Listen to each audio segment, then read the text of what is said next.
Good afternoon, good afternoon, everybody, and welcome to another Five Fact Friday with me, Charlie Landon. This is Moving Home with Charlie. I am, forgive me, slightly fluffy in the head this morning. I went to a very good gig last night at the Rolling Stones. Absolutely incredible. And I'm feeling slightly rough around the edges this morning, so forgive me. I hope you've all had a good week. An exciting week, in a way. Also not. With the election. Let's get into it, shall we? So for those of you who are new, and welcome, by the way, so many new followers from the video that I filmed a couple of years ago of my colleague Sam selling her house in Taunton, the estate agent secretly filmed video. So welcome to all of those new followers, many of you this week. So this Five Fact Friday is where I go through the five, it's actually six today, the five most recently reported facts, verifiable facts from the media in the last 7 days that I think have the biggest impact on the housing market. I'm not at home, I'm elsewhere, I'm on the road at the moment, so forgive me if there's any background noise. There may well be, like barking dogs and stuff. But without further ado, let's start with fact number one, which was this week that inflation came out. And weirdly enough, I don't know if it's weird or not, but some people think this is the reason that Rishi Sunak called the election this week. I think that actually it was disappointing and therefore actually is going to undermine his chances. I think he's undermined his own chances, but let's just start with what the actual inflation figures were. So the main CPIH, that's not the one they report, it's this one. The CPI rose by 2.3% in the 12 months. Now, that was slightly higher than a lot of analysts were hoping for. And not so much because of that figure, but because of the OOH, the owner occupiers housing costs continuing to rise, which is up to 6.6%. The general consensus was that this inflation readout is bad news for those hoping for a rate cut. Okay, now just very quickly, let's just go down to the graph because that's the most useful part on this, actually. So it's that black line that they're really worrying about, the one down here that keeps creeping up and up and up and up and up and up and still going up. Anyway, as I'll come on later, there is plenty of discussion about the fact that for whatever reason, despite the fact that the headline inflation is now getting close to its 2% target, there is still little or no hope of a rate cut anytime soon. So that's the inflation news from this week. That's fact number one. Fact number two, the ONS put out their monthly house price index this week. And weirdly, they're putting rent first. We'll come on to rent in a minute because that's the next fact. But actually, it was the prices. Here we are. The last bullet point on the little thing there is that average UK house prices increased by 1.8% in the 12 months to March 2020. Provisional estimates, and this is up from last month's decrease of minus 0.2% year on year. And that was revised in the 12 months to February. Now, this is the first time that the ONS house price index has gone positive since June last year. So March to June. So 9 months by their figures. So saying, oh, well, we've reached the bottom. House prices are going back up again. And I've done countless videos on the fact about how this particular figure is calculated as the average of all 4 countries. It doesn't tell you what's happening in any of the 4 countries individually. But what I will say is that I did go and look at the country by country prices. And each one of the 4 countries, they have the UK, they have Great Britain, and they have England, Wales, Northern Ireland, and Scotland. And all of them, the amount had gone up month on month from February. What does that mean? Well, that's for another video. In fact, straight after this video, at 4:30 p.m. UK time, I've got a lovely, long overdue catch up with our friend Stiggy, my friend Alex Groundwater. And for those of you who are new to the channel, Alex was a regular guest on the channel, very, very popular guest. And if you're around and you're listening, you'll find out why. He and I will be discussing the fact that house prices, official house prices, appear to have gone up across the board. Okay, in the next one. But that's fact number 2. And fact number 3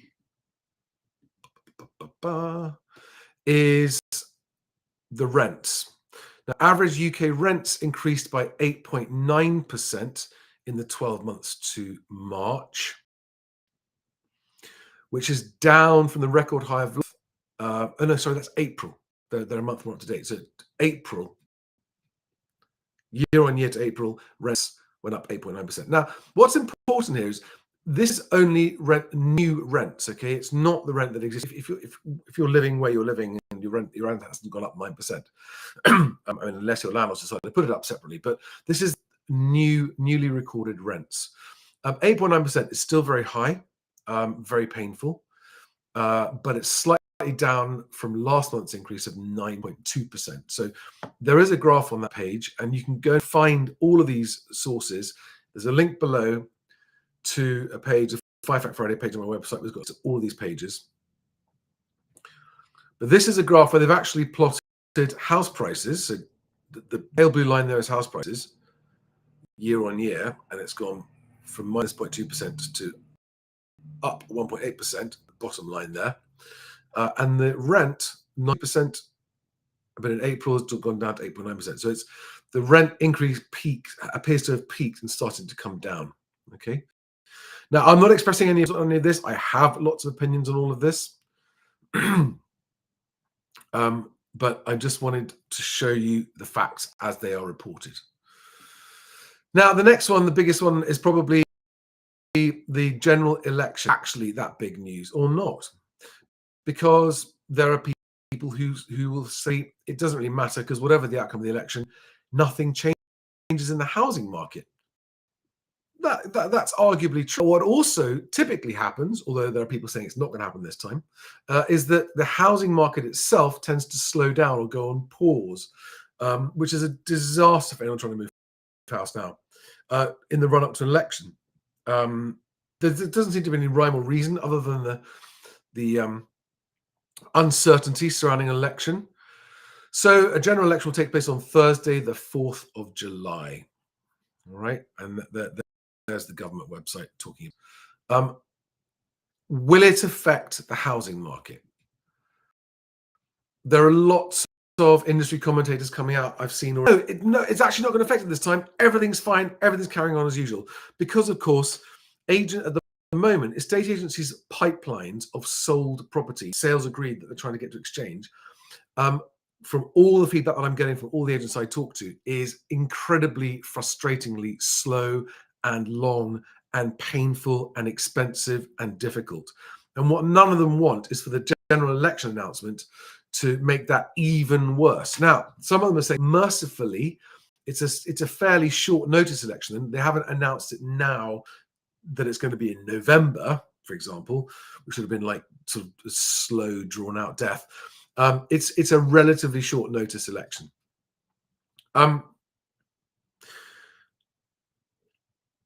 It's certainly not going to speed things up. Let's put it that way. I mean, the best case scenario is it won't affect the pipelines and housing market activity. The worst case scenario, because slowing down transactions is bad for everyone, is that it does. I suspect it will hit it slightly, but not too badly, because I think it's already very, very bad in terms of slow transaction times. Right, we now have the next fact, is that Angela Rayner did a speech to the UK's Real Estate Investment and Infrastructure Forum. Sounds deadly. And laid out Labour's plans in full. Hang on a second. No, that's weird. I had it all on. Yeah, I've got it here. Here we are. Just going to run through the bullet points here. And it's the New Towns Code, which is the bit that's getting the most attention. I'll just zoom in so you can actually see that, but this is what it says. Hang on, I've now lost. There we are. We will set out a new towns code, criteria that developers must meet. An opinion on that will come on in a minute. More social and affordable homes with a gold standard aim of 40%. Now that's vague and washy already, isn't it? More with an aim of 40%. It's just wishy-washy. There's nothing. There's no commitment to delivery there. Buildings with character in streets that fit in with nearby areas. This is, if you want to see what electioneering guff language looks like, it's good. Planning fit for the future with good links to towns and cities. This is worded entirely by people who've written this speech to make it sound good to people who are listening, but there's absolutely no substance here at all. And each of these bullet points is just literally designed to answer all the concerns have about new builds. Oh, where are the doctor surgeries? Where are the schools going to be? What about access to nature parks and places for children to play? And they've just literally listed them out. Oh, we're going to do all of this. Right.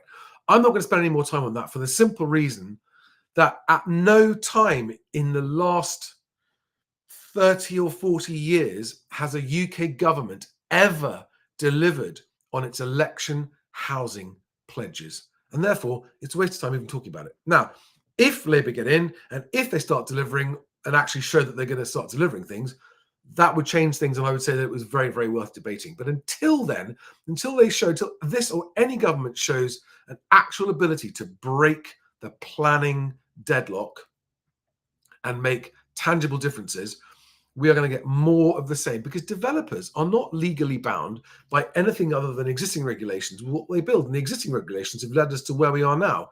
So unless they actually change the law and the regulations that affect house builders, they're saying they're going to, but I'll believe it when I see it, nothing's going to change. So this is all just more and more and more housing guff.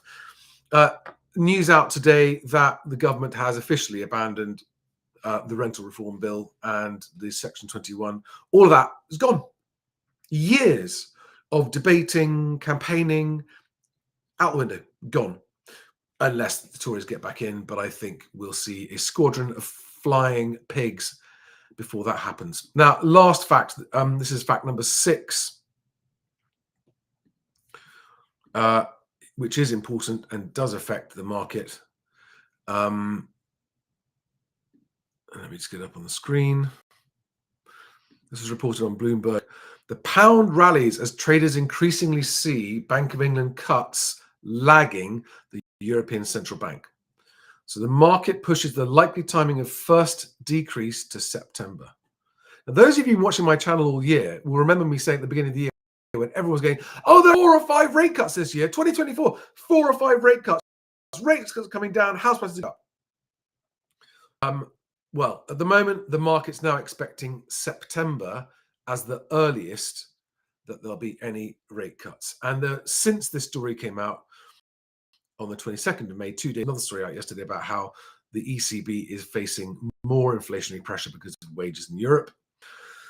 So stronger than expected UK inflation tempers rate cut bets. I mean, you could almost copy and paste this every month, couldn't you? Or every other month when they do these announcements. A June rate cut is off the cards. Frankly, August will hang in the balance. Anyway, there's so much discussion about how the housing market is going to do things because there are definitely going to be rate cuts, and they just have not materialized. In the beginning of the year, I said I didn't know what was going to happen. Maybe there will be rate cuts, maybe there won't. And my estimation at the beginning of the year was that by the end of 2024, we might have one small rate cut of 0.25 percentage points, which is looking increasingly likely. Guys, that's 5 Fact Friday. Who do we have here? Do we have any questions on these topics? Because a lot of this I'm going to get into detail and I have a really good conversation with Alex Groundwater in just over half an hour if you're watching this live. And if you're watching this pre-recorded, sorry, if you're watching this later on when it's not live, then the next video in the Moving Home with Charlie videos is with Alex Groundwater. If you're watching this on Best Agent, because I do also put this 5 Fact Friday out on the Best Agent channel for agents as well, then you'll have to go to the Moving Home with Charlie channel to see that video. Now, quickly, also, if you are an estate agent watching this and you aren't subscribed to the Best Agent YouTube channel, please do so. Just look up Best Agent on YouTube and you'll find it. And if you're an agent watching this, please make sure you are aware of Best Agent Day on the 27th of June, 2024, which is the day that overvaluing, which is the scourge of all scourges of the home moving industry, the day that overvaluing is going to be ended by a movement of agents who've had enough of overvaluing. And on the 27th of June, we will be revealing, along with a load of speakers on the day, for all agents. It's an agent-only event. It's not a public event. It's a private event only for agents. It's online. You can watch from anywhere. We're going to be going in depth, in detail, into exactly how the Best Agent movement of agents can and will end overvaluing, shorten transaction times, get more instructions that they deserve. That possibility is now within reach. So 27th of June, Best Agent Day. Just Google Best Agent Day and you'll find it. Register, it's free, and make sure you turn up for that. Now, Tina Fey says, I can't believe how accurately you and Alex predicted the outlook of the economy. My LinkedIn is full of people being made redundant, recruiters citing it's never been this bad since 2008. Yeah, Tina, I'm very sorry. It's not nice to be right about this, but for a couple of years now, Alex and I have been saying this would happen. Yes, Stiggy is back. Do we have questions? Aaron Williamson saying he's seeing reductions every day in your area. What area is that? Always helpful to know.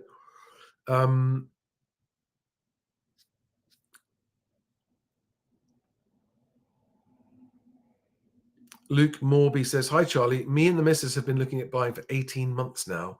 More recently, we have been outbid more and more often in Birmingham.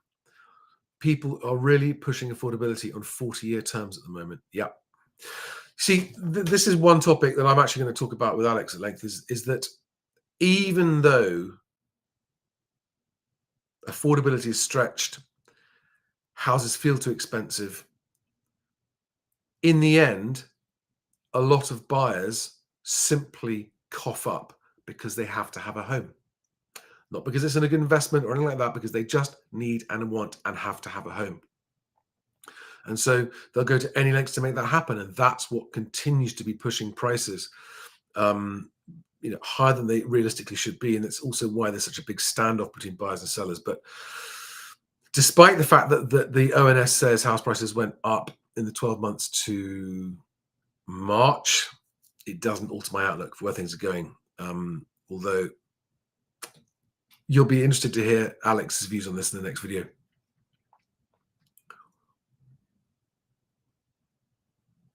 Charles Turner says, I'm astounded by the house price lies. I used to own a removal company and know of 10 such companies in South West London. Inquiries are down 90%.